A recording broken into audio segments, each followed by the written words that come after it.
93% of Germans, I cannot really believe that number, but that's what it says, do not believe that the climate crisis will have a negative impact on their lives.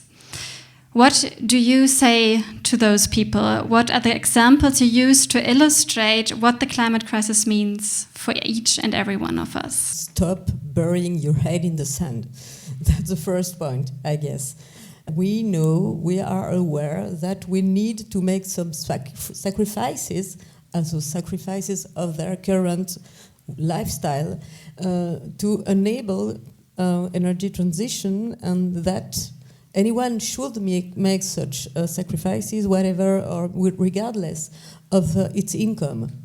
And I think it's a very important point, and it leads me to talk a bit about the vulnerable people. The most vulnerable among us will be the most affected or the first affected by climate change. Based on science, that 1.5 degrees Celsius is not a goal, it's not a target, it's a limit.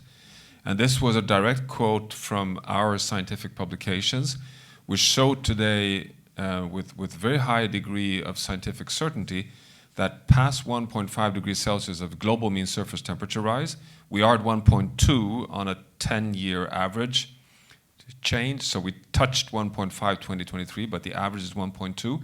But past 1.5, and we are likely, so with a median assessment, likely to cross 5 big tipping point systems on planet Earth: the Greenland ice sheet, the West Antarctic ice sheet, all the tropical coral reef systems. I mean, these are livelihood base for over 300 million people in the world. Abrupt thawing of permafrost in the Arctic region, which would amplify warming, and then losing the Barents Sea ice. And those 2 ice sheets alone represent, on average, 10 meter sea level rise. So we would commit all future generations to an irreversible melting of 2 major ice sheets, which would undermine freedom for thousands of years. One of the obstacles is that we have had a way of talking about climate that was always distancing ourselves from everything. We talked about the next generation, we talked about ice shields or Bangladesh, we talked about atmosphere, and we always felt it has nothing to do with me. And that's why I emphasize so strongly the health impacts of all this, because suddenly you realize, what do you wish for yourself? What do you wish to your neighbor, to your loved ones? Health. First priority. Take a raw egg, place it into water. What happens? If your water heats up 45 degrees, the egg will turn boiled, hard. Yeah? And when the water cools down, the egg still remains boiled.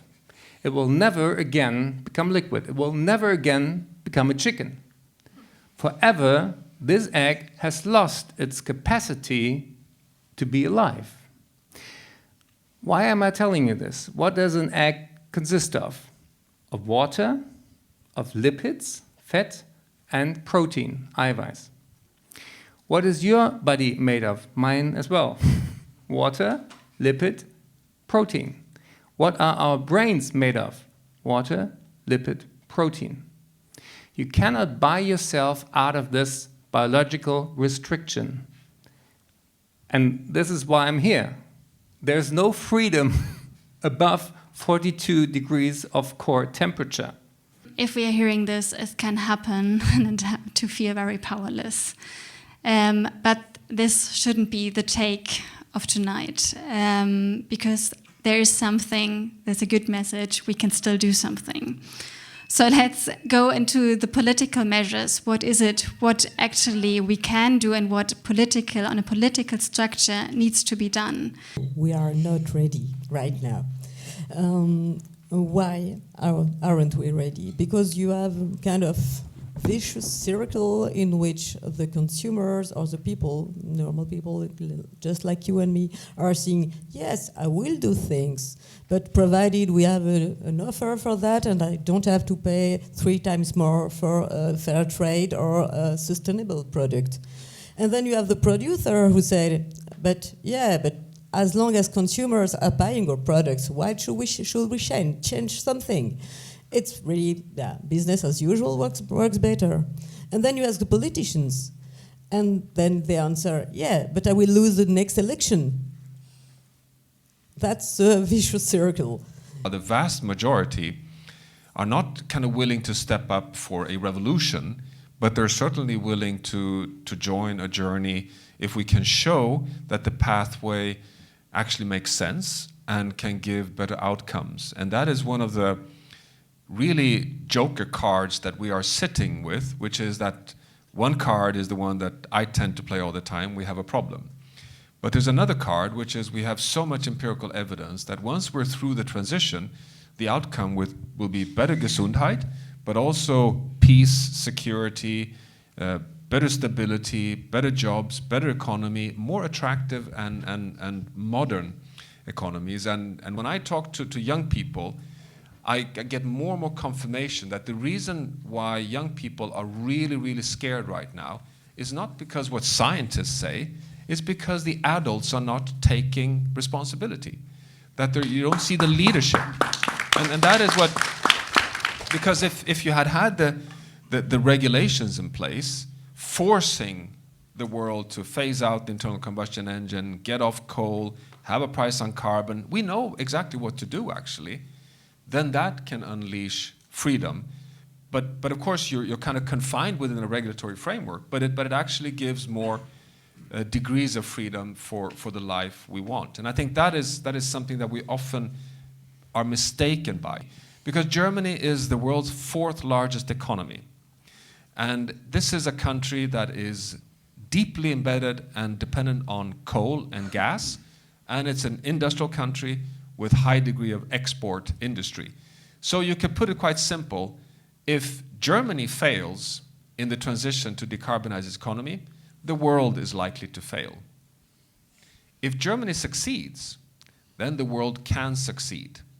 So Germany is actually holding the freedom of humanity on its shoulders, to put it simple. Numbers of the climate scientists say that they feel hopeless, infuriated, scared by the failure of governments to act despite the clear scientific evidence provided. How do you keep something like hope despite everything we have heard tonight? For young people, nothing can be cooler than a sustainable future, because this will be, the silent, flashy, digital, connected, healthy, attractive future. I mean, why aren't we jumping on this plane? That's what has to happen. So we need lifestyle change, but we also need to show that this is a better future. Have we been able to do that? No. I would say we have to be really self-critical. We in the climate science, in the environmental movements, we've been gluing ourselves to the streets. That's not the way to tell the story of a more attractive future. When Steve Jobs presented this one for the first time, it took only weeks to kill the Finnish economy. Nokia collapsed. Motorola collapsed. BlackBerry collapsed. Did we care? Did we run out to tell we need to save the Finnish economy? No, we said that's technology. That is advancements in technology. We're all winners. Off we go to become the mobile-driven global economy that we are today. What happened in Finland? Nokia has risen again. The Finnish economy is thriving much better than the Swedish economy, I can tell you. I mean, this is the reality. It's a gauntlet, but we have to go through it. But the light in the tunnel is very clear, and we know it's clear. That's why I'm arguing that the science is hope. Dieses Thema ist kein Thema, sondern es ist eine Dimension von allem, was wir tun. Es gehört keiner Partei, es gehört auch keiner Generation. Als ich Luisa Neubauer in Glasgow, wo wir uns auch unterhalten haben, gefragt habe, was ist denn der Job von uns alten weißen Männern, hat sie etwas sehr Kluges gesagt. Sie sagte, wir brauchen euch. So schnell gebt ihr ja gar nicht den Löffel ab. Und auch nicht die machtvollen Positionen in der Wissenschaft, in den Finanzen, in den Medien und. Und dann sagte sie augenzwinkernd, sag mal Eckart, erst alles kaputt machen und dann beim Aufräumen nicht helfen, das haben wir doch im Kindergarten anders gelernt. Als Elon Musk, großspurig wie er ist, mal getwittert hat, 100 Millionen für jemand, der was erfindet, was CO2 binden kann, hat jemand zurückgetwittert, dürfen sich auch Bäume bewerben. Das ist mein Humor. Und das bedeutet, diese Nature-Based Solutions sind unsere besten Verbündeten im Kampf gegen die Klimakrise. Ein Moor, was trocken geht, emittiert mehr CO2 als der Flugverkehr. Das weiß kaum jemand. Wir haben unseren Job als Erklärer noch nicht gut gemacht. Und an dieser Stelle, ihr dürft morgen duschen. Das ist nicht das größte Problem. Vielleicht nicht ganz so lange, vielleicht auch nicht so heiß, das ist sowieso für deine Haut nicht so gut. Aber ein Kilo Rindfleisch hat 20.000 Liter Wasser mit dabei. Da kann man sehr lange für duschen, wenn du dich an 2 Mahlzeiten einfach vegan oder vegetarisch ernährst und eine Mahlzeit isst, was du willst. Wie verändert man soziale Normen? Indem man in Kopenhagen bereits geschehen einfach sagt, in jeder Schule, in jeder Kita, in jeder Kantine der Unternehmen und auch in der Uni und überall, wo man Menschen sozusagen mittags versorgt, ist einfach 80% Bio, 80% regional Standard. Und wenn du das von Kind auf lernst, dann willst du gar nicht mehr die ganze Zeit irgendwelchen Scheiß die reintun. Die Japaner machen das auch, haben viel weniger Übergewicht. Das heißt, diese Win-Win-Win-Situation, die können wir uns kreieren. Und da müssen wir nicht ewig warten, sondern wir können es morgen anfangen. Und dafür stehe ich morgen auch wieder auf und ich hoffe, ihr auch.